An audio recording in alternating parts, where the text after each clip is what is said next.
বাইনাল আযানি ওয়াল ইকামা, আযান ইকামতের মাঝখানে দোয়া কবুল হয়, এটা অনেকে জানে না। ফরিদপুরের ভাইয়েরা মাশাআল্লাহ, যারা জানেন খুব ভালো, আর যারা জানেন না এখন থেকে আযান ইকামতের মাঝখানের টাইমটা কাজে লাগাবেন।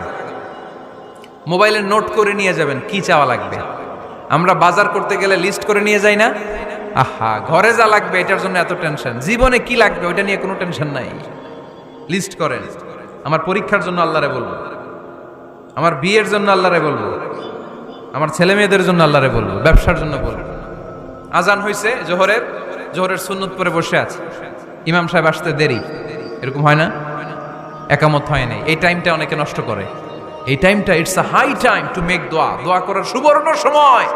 এই সময় দোয়া করলে আপনার দোয়া কবুল করবে কে? খেয়াল রাখবেন ফরিদপুরের ভাইয়েরা, আর দোয়া লা ইউরাদ্দু বাইনাল আযানি ওয়াল ইকামা, আযান ইকামতের মাঝখানে যেই দোয়াটা করা হয় ওই দোয়া আল্লাহ কখনো ফিরিয়ে দেয়। এরপর ফরজ সালাতের পরে দোয়া কবুল হয়, তাসবিহ পড়ার পরে আপনি দোয়া করবেন। সালাতে দোয়া কবুল হয়, সালাতে দোয়া কবুলের 3 জায়গা। একটা হচ্ছে তাকবীরে তাহরিমার পরে আমরা সানা পড়ি না, আমরা তো একটা পড়ি, আল্লাহর হাবিব সুন্নাহ এবং নফল নামাজে আরো পড়তেন সানা, ওই দোয়া কবুল হয়। 2 নম্বর জায়গা সালাতে সেজদায় পড়ে দোয়া করলে কবুল হয়। আকরাবু মা ইয়াকুনুল আবদু মির রাব্বিহি ওয়া হুয়া সাজিদ ফাকসিরু ফিহি দুআ, বান্দা যখন সেজদায় লুটিয়ে পড়ে বান্দা আল্লাহর সবচেয়ে কাছে চলে যায়।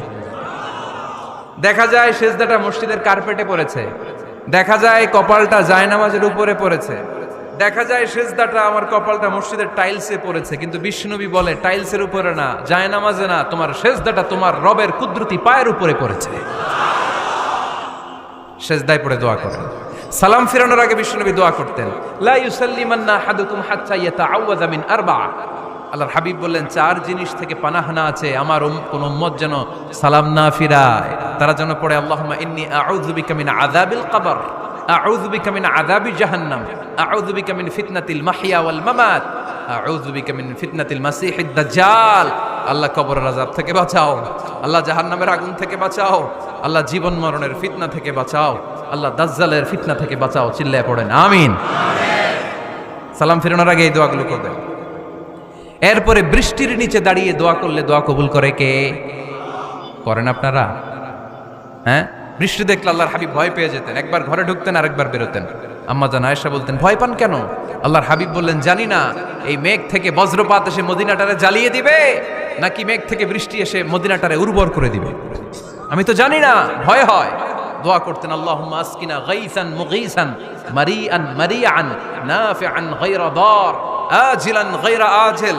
আল্লাহ, আপনি উপকারী বৃষ্টি দেন, এমন বৃষ্টি যেটাতে আমাদের রিজিক আছে, গবাদি পশুগুলোর রিজিক আছে, কল্যাণজনক বৃষ্টি দেন, ভালো বৃষ্টি হইলে তাড়াতাড়ি দেন, দেরি করেন না কোন। সুবহানাল্লাহ। আবার যখন বৃষ্টি বন্ধের প্রয়োজন হতো আল্লাহর হাবিব দোয়া করতেন, আল্লাহুম্মা হাওয়া আলাইনা ওয়ালা আলাইনা। আল্লাহ মদিনার আশেপাশে বৃষ্টি দেন, মদিনাতে দরকার নাই, মদিনাতে যতটুকু দরকার প্রয়োজন পূরণ হয়ে গিয়েছে। সুবহানাল্লাহ পড়েন।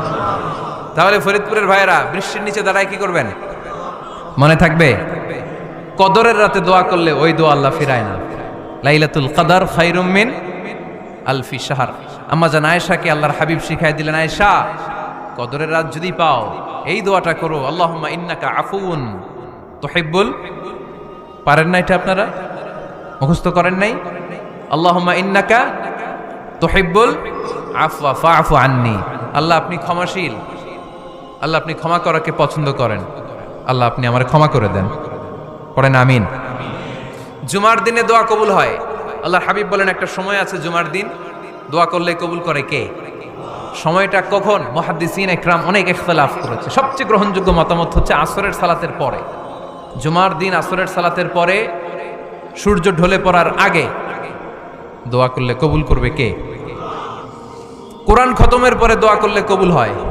কোরআন খতম করেন না আপনারা? তারপরে যে দোয়াটা করবেন কবুল করে কে?